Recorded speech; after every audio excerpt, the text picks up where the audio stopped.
A website is never finished, especially a B2B tech website. Welcome to ForwardSlash, the podcast that explores how B2B tech companies can leverage their websites to achieve fast, efficient, predictable, and scalable growth. In each episode, I take a big issue affecting the B2B tech landscape and then pick the brains of marketing leaders around the world to learn how the issue affects the questions B2B tech marketers should be asking about their websites and how to answer them. Let's get into it. Nadia Milani, VP of Marketing at Proposify, which is a proposal software platform for growing teams. And I'll have her provide clarification shortly around what that actually is.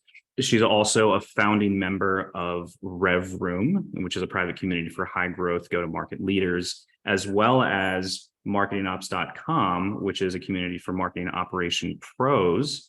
And then you're also an executive event host for Pavilion. So clearly a very community-oriented marketing leader, which is a great perspective to have today. Thank you for joining me, Nadia. How are you? I'm doing very well. Thanks for having me. I'm really excited to have you. We're going to be talking about and nerding out on a lot of stuff today, B2B SaaS go-to-market strategy, ABM, and kind of like the future of websites if we get there. But would like to start at a high level, would like to learn about you and Proposify and how you came to be the VP of marketing, what that journey looked like. Amazing. So hi everyone. I'm Nadia Milani. I'm the VP of marketing at Proposify. I've been with the company now for just over 18 months, which is awesome because like with any revenue leader, you want to be able to last beyond that 18-month mark. So I definitely have done that. So yes, awesome. Congratulations. Thank you. But I actually started out as a director. So it was funny how things work out because I thought, okay, I'm going to start this company. It was during COVID. I was like so done with like trying to manage kids and COVID and doing everything digital. And so I'm like, I'm going to take a step down and I'm going to do a director level role. I came across Proposify at the time the market was like super, super hot. I was in an interview with 3 startups, SaaS brands, and Proposify was the one company that I'm like, yeah, this is the one because it was a director role. So I thought, okay, I can handle this. I was going to report into a CMO. And also I believed in the software. It was solving a real problem. And the problem was like companies and brands have really messed up proposal processes. So they don't have a process. Their teams are growing. They have a sales team. Everyone's sending out a PDF or a DocuSign. There's zero analytics or visibility into the proposal process. It's this like black box. And I was there. I had been on teams where that was happening and it was an absolute shit show. And I was like, well, I totally know that problem. And I was really excited to like solve for that. So I was like, yeah, sign me up. And then 3 months later, we were one of the early, I had a raise in 2021, and I believe it was late 2020. We had a raise and we had kind of overhired, and we were one of the first to have a layoff before that became the norm in 2022, like more Q2 and Q3. But we had a significant layoff in Q1 in January, and then most of the big chunk of that was marketing. But I was one of the only marketers left. And it was really hard to say bye to. It was really weird to a team that I just became really close to in a really short period of time. But then my CEO was like, hey, do you want to be the VP? And because we were at the time looking at going at market, and that was like something that I was like down with and I've done before. And I was like, yeah, let's try this thing. But it wasn't like yes, for sure. It was like, let's try this. And you'll see on my LinkedIn, I was interim. And then it was like, yeah, let's just do this full time. And then I said yes to being a VP of marketing at Proposify. So that's the story, long-winded, sorry. Oh, no, all good. Thanks for taking me through that. I'm curious, proposal software is a saturated category, I'm assuming. What does the market look like there? Yeah, it's definitely a saturated market. So we were one of the first, if not the first, proposal software company. And we started about 8 years ago. So that we're definitely like down like a more mature journey. So it was like really cool because we were like the first proposal software company kind of around. Big competitors were DocuSign. And then Anadoc came into the market and really head to head, very similar product, looked the same, felt the same, was priced exactly the same. Then it was Quiller in Australia. And then since then, like a whole boatload of competitors and a huge like sea of proposal software companies came to be within probably the last 5 years, a lot of competitors. And as a marketer, how do you stand out in like a sea of products that look the same, they feel the same, they're priced the same. It's like somewhat of a feature war. There's some of that happens, but it's Sure. also like, how do you be different from a marketing perspective? How do you stand out and how do you win? So that's like stuff that I think about a lot. But yes, the market has changed, it's evolved. And when we started, we were very much focused on like marketing and advertising agencies. So our co-founders, Kevin and Kyle, they started the company because they came from advertising, the advertising world, and they saw this problem. They saw media agencies and advertising agencies struggling with the proposal process. And Kyle was like, this sucks. We need something better. So we decided to go build it. And he had pitched the idea to investors and actually won. And that's when he's like, okay, I'm onto something, built it. And then specifically, we marketed to media agencies and advertising agencies. And we quickly became the software for that specific vertical. There was a little bit of development and there was a little bit of a slow start, but we quickly grew once people started in the advertising industry hearing about us, using us, and we really were solving for that problem. And what's great is that the proposal process does not only exist in advertising, it's freaking everywhere. So it doesn't matter if you're in sales, it doesn't matter what sales team you're working in. It's like it's happening everywhere. But since then, sorry, back to the question is that yes, the market has become very crowded. And that's when I think positioning is really important. You know, you're in this red ocean. Like, how do you differentiate? And that's the question I think that all GTM leaders, specifically marketing, we ask ourselves all the time. There's a lot to unpack there, and definitely would love to learn about how you're navigating that saturated market. You said that you were, I guess, a couple of years ago, you were talking internally about moving upmarket.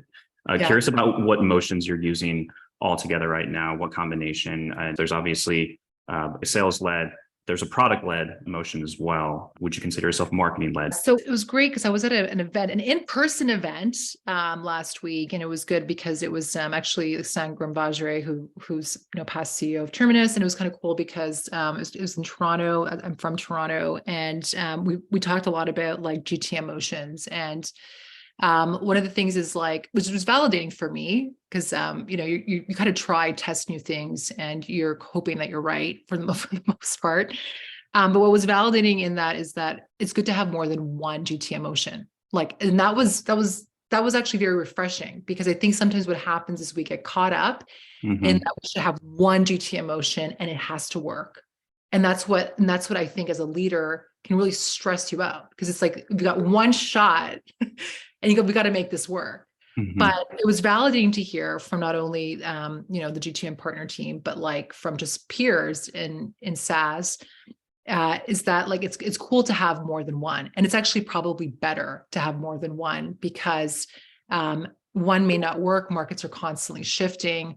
And one thing that could have been working for quite some time may not all of a sudden work. So it's good to be thinking about potential different GTM. So having said that, Proposify has been a PLG, product-led growth company since we began. So it was very much self-serve. We were very much targeting small customers, media agencies, and it made sense to self-serve on that because you try the product, a 14-day trial.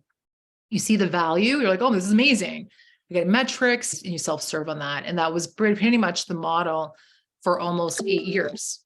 So 8 years we were doing that. It was self-serve and we were growing month over month, triple digit growth year over year. We made it to the Deloitte top 50 list in 2020, lots of growth. And then you kind of reach a certain point where PLG may not 100% work. So you got to think about, okay, what are other potential ways that we can grow? So we tried a PQL engine within PLG. It's like developing a framework and tactics to drive large customers within the product. And it wasn't really working that much. But even to like go back, we did realize, okay, we were really great with these smaller customers. We were organically bringing in from inbound larger customers. So it's like, how can we get more of that so we could even scale our growth more? So that's when we looked at sales led. We hired a team probably 6 to 8 years into starting the company. And the first go at it was not successful. We just could not grow Partly we had, I think we had challenges with the junior team. Partly it was new to the organization. So like figuring out how to make this thing work was hard. So we kept a couple sales reps because it made sense to do so, but we paused on hiring more at the time. And then we tried again last year, and we started to see some momentum around selling into larger accounts. And so much so that we ended up hiring many more AEs.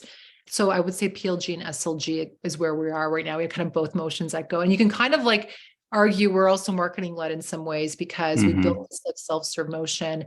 About 75% of our current revenue is generated from inbound, in the sense that like somebody discovered us through online digital methods that came to our site and converted. That's how I'm classifying inbound. 70% of our business is currently that. And we're trying to grow that outbound engine.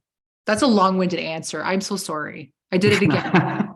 No, you're fine. I mean, it's a complex topic. And you touched on a major point where it's some companies feel like they can only lean into one motion. And every situation is going to be different. And the business stage that you're in, right? It obviously makes the most sense to be founder-led at the beginning, and then perhaps marketing-led, and then sales-led. It's not one or the other. It's a combination. But that's the difficulty of it, right? It's a lot making sure that everybody's aligned and integrated so that the customer experience is as frictionless as possible. So that's the perfect segue into my next question for you, which is just like generally how you're thinking about go to market. And I want to tee you up here with just kind of the backdrop of B2B SaaS, economic and behavioral, just like reality, right? So it's shrinking in smaller markets, especially if you're in MarTech or sales tech. It's hyper saturated, bigger buyer groups, longer sales cycles. It's harder to open wallets, and dark funnel and dark social. The understanding that around 60 to 70% of the buyer journey is already happening. Again, it's going to be different from company to company. Given all of these realities, what's making you sweat as VP of marketing at Proposify? And it can be like the top thing. It can be three things. Just curious about that. Yeah. So you touched on the economy, which is like absolutely making me sweat. All of a sudden it's efficient growth. And all of a sudden it's about being profitable, not growing and overhiring and doing all of the other things that we were doing in 2021. It's really, again, cliche. Sorry, guys, for you that's listening. You got to do a lot more with a lot less. Just don't do less with more is what I say. But we were doing less with a lot more back in 2021. But the thing going back to it is like, it's really that. It's like, how do we move fast in these like very dynamic market conditions, and how do we act to win? What we did is we looked at the markets that we're winning in. What's our ideal customer? Who are our happiest customers? Let's move there. Let's talk to them more. Let's be very intentional about those happy customers and get more of them that look like them, who are not really affected by this economy, who are actually growing in this economy, and who we just happen to really solve a problem for. So we had to shift what we were doing. Also, we had to start thinking about doing things differently. One of the things that changed for me was revenue. Like all of a sudden, like we became a revenue generating marketing organization. And by say marketing organization, I mean marketing team of 3. I used to laugh. Sure. I used to say I was the VP of me for a while. We have a small team, but it's like, how do we actually build revenue when we're this small? And it's really about shifting gears and shifting focus. So we were self-serve for a really long time, and we were just generating trials. That worked for us for a very long time because we knew the conversion rate on trials. We knew that we would get X percentage of trials. We knew the churn. And so we knew, okay, for every X amount that we need to get in, we're probably going to lose this. So we need to get this much more. We knew how to grow it. We knew how to generate it. And we did that for years and years and years. And our growth was very steady and scalable. However, when you reach the 10 million ARR mark, which we did not so long ago, then things change a bit. And I've talked to CEOs and co-founders who hit that 10 million ARR mark, who went through the exact same thing. All of a sudden, things plateau. There's more people in the market. We talked about that. The proposal software category got really saturated. All of a sudden, everyone was like offering a quoting tool or something that was very similar. So we had to think differently. We had to think about like, how are we going to grow? So we went from like self-serve, just getting more trials, to how do we get more accounts? How do we generate how do we get more larger customers? How do we get the large customers that already buy from us?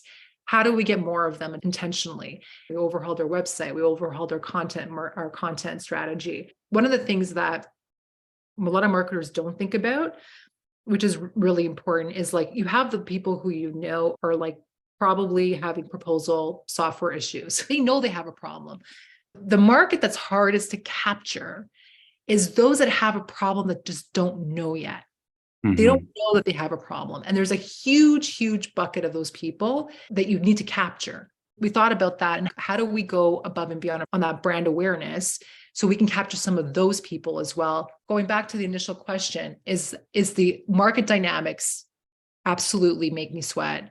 And the other part is when you're changing your strategy, yeah, and with a smaller team, that's very challenging. So you have to be very focused to be able to generate the goals that you need to hit. And for us, it was revenue. So we have for a long time had been in this trial self-serve business, and then we had to move into a revenue generating team. So that took a lot of different thinking and different tactics.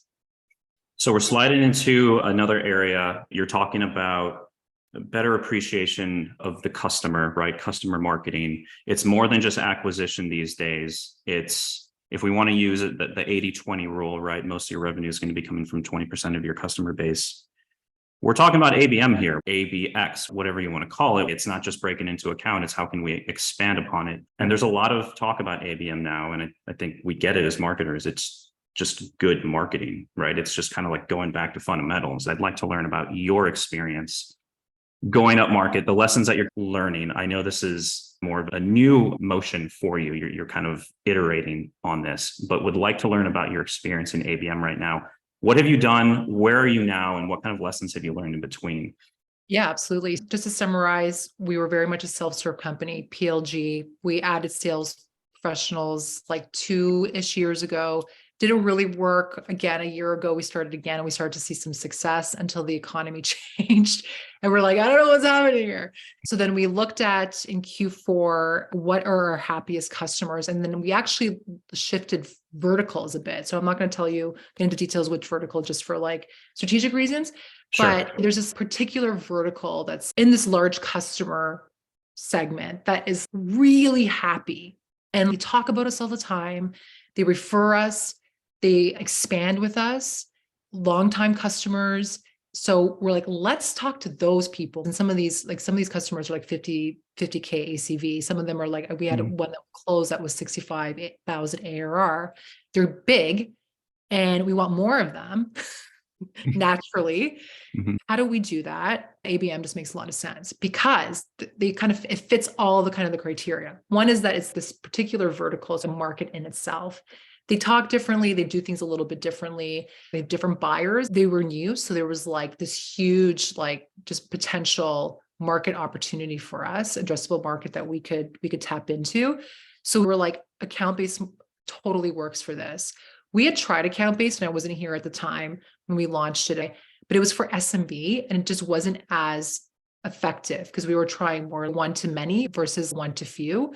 Where with this one, we're trying like a one to few approach, strategically going after specific accounts. So working really closely with our sales team to figure out those accounts that we want to go after. When are we hitting them up? What does it include? How does events play into this and field marketing? How are we going to do this so we can attract more of these customers? So it didn't really make a lot of sense for us to go down that road. Like we had talked about it even in like early 2022, but we're like, I don't know, like it just seemed too wide of a net. And then once we decided like we're going to focus on the specific vertical, which is like a market in its own, ABM became a lot more just strategically viable. And it was something that makes a lot of sense. So we're going down that road. I'd love to check in with you. Or if you're listening to this, you want to check in with me in about 6 months. They're longer buying cycles. It's going to take us a little bit of time. And that's the other thing is like, these people, they're not really, like some of them are not on digital. There's less digital savviness with this bunch. They're not going to like download a piece of content that they found online. They might, but like, it's more like we have to go to them. So the account-based model makes a lot of sense. Would you be able to speak to like what a buyer journey might look like in this particular vertical? And then how are you thinking about how to break into these accounts, whether it's addressing each stakeholder with particular content or a particular experience? Just curious about that, if you can speak to it. Yeah. So what we learned so far is that there's different tiers of this vertical. So there's those that are smaller, they'll come inbound. So they behave like very similarly to just a regular customer. They'll download our content. They'll see us online. They'll maybe register for an event that we have because they are a little bit more digital savvy, but the buying journey is a little bit longer. So they may trial or may not, or they may trial and then they may not be ready to speak to somebody right away.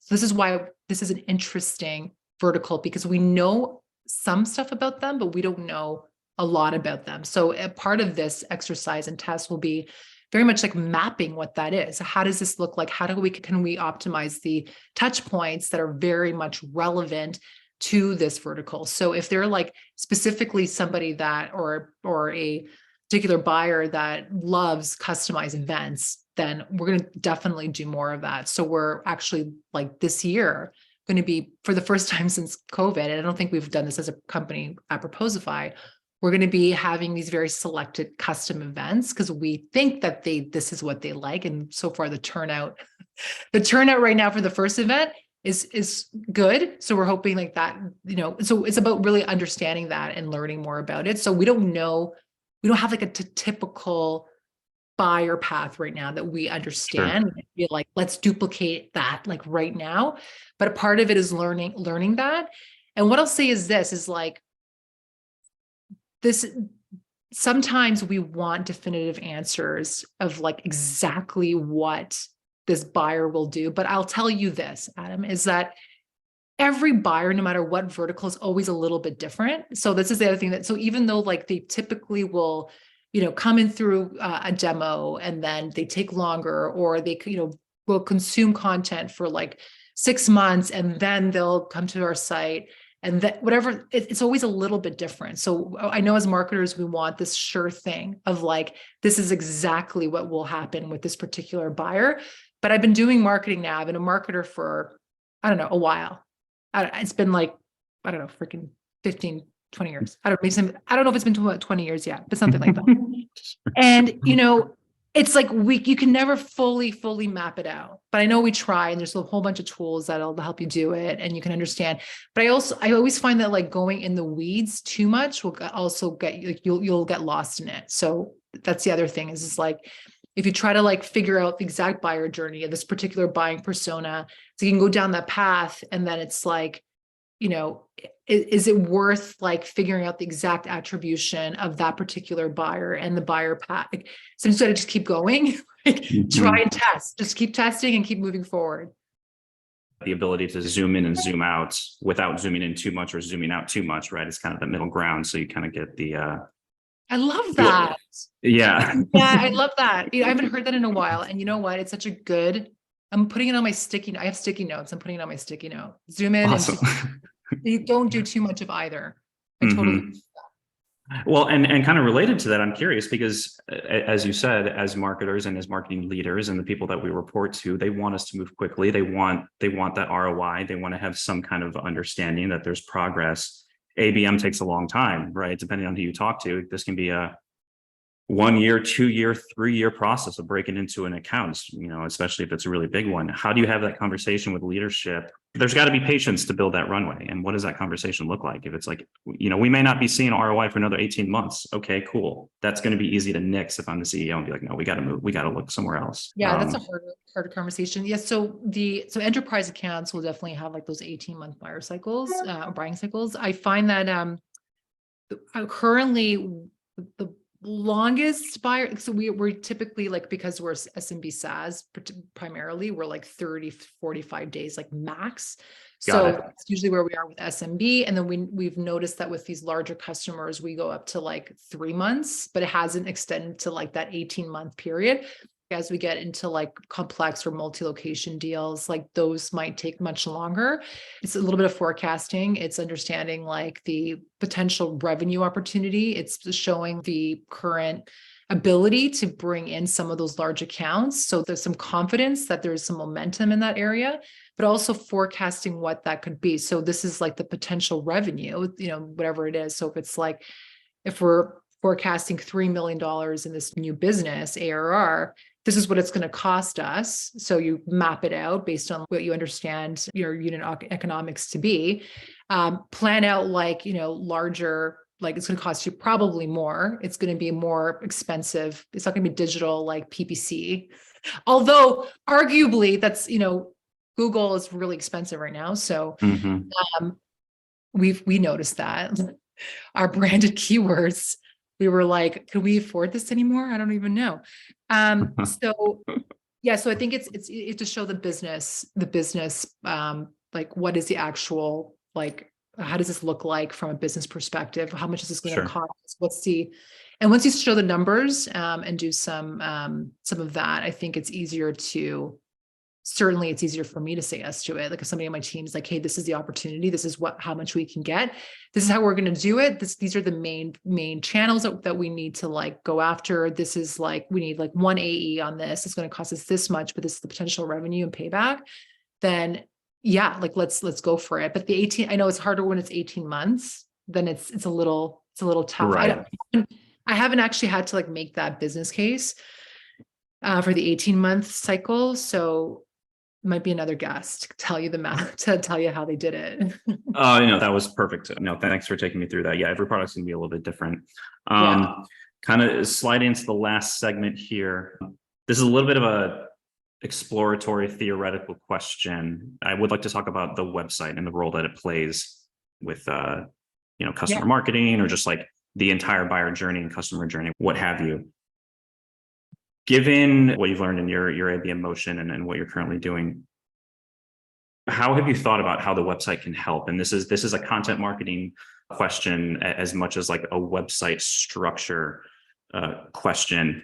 When it comes to ABM or ABX, do you see the website playing an important role in customer marketing? And how are you thinking about that? More so like post-sales experience, if you will. But we can also talk about pre-sales. Just kind of curious how you're thinking about that. Oh, yeah, it's such a good question. I wish I had like a super sophisticated, amazing, awesome like answer for it. Yeah, but like, so like Snowflake is a very amazing example of like how to do ABM right, like pre and post sales. So they like would have individual websites per account, basically, like having dedicated sites per account. And like that's freaking awesome. And if you can get to that scale, amazing. We were looking at personalization. Like I was looking at, Mutiny, for example, as an opportunity to do that. Even like personalization tools within your site. Like some, Marketo has some like basic stuff there too, but nobody would say that Marketo is like a personalization website tool. But there's other like amazing tools that can help you do that. And I think if you can do that, fantastic. But like crawl, walk, run, like I'm all about, doing that. And for us right now, so we have looked at this like targeted vertical. So we just want to like make the site very useful so they can find the shit that they need and find it easily. So like we change like the main nav to include that vertical so they can go to like a special like a personalized landing page where they have like custom use cases in that particular vertical with messaging that resonates with that particular vertical by going and having actual interviews with these customers and taking literally bits of the interview and plopping it onto that page. So that's like pre-sale. I haven't thought about post-sale, to be honest with you. And like, that's something that I think that, is going to be definitely like an outcome of us going down this road is like, how do we continue that experience so they can like continue to come to us for, valuable content to help address their business needs. It's a really great question. And I think like a good point for me to address with my team is like, how are we going to do this after post-sale? Who do you think does that well? I'm just curious, like, do you have any use cases? I'm going to go tap them for that. Yeah, no, that's a great question. This is really something that I've been exploring recently. So I had Karina Owens, the head of ABM over at Gong, and she uses microsites in her campaigns as well. And we spoke a little bit about it in our episode, if I can send listeners in that direction. I've done it a couple times, but it's not a microsite. It's a dedicated landing page. And yeah, we use Mutiny to speak and kind of optimize or update the specific elements. Yeah. No, so we had talked about launching a microsite initially for this particular, but we're like, oh, it's too soon. Like, what if this is like the hypothesis is that we're going to be really successful in this vertical. And because we've already had some previous experience here.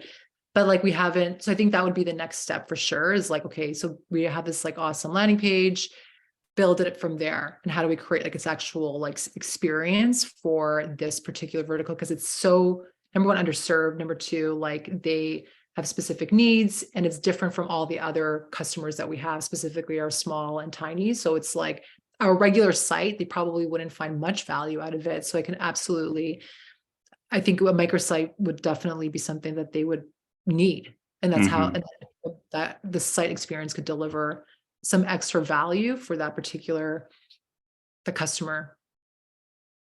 I completely agree. And like you said earlier, it's iterative, start small and work up, right? It's just get a feedback loop going and scale when you need to. But thanks for talking this through with me, Nadia. This has been awesome. I've learned so much here. I've got a couple of rapid fire questions for you before we close out here.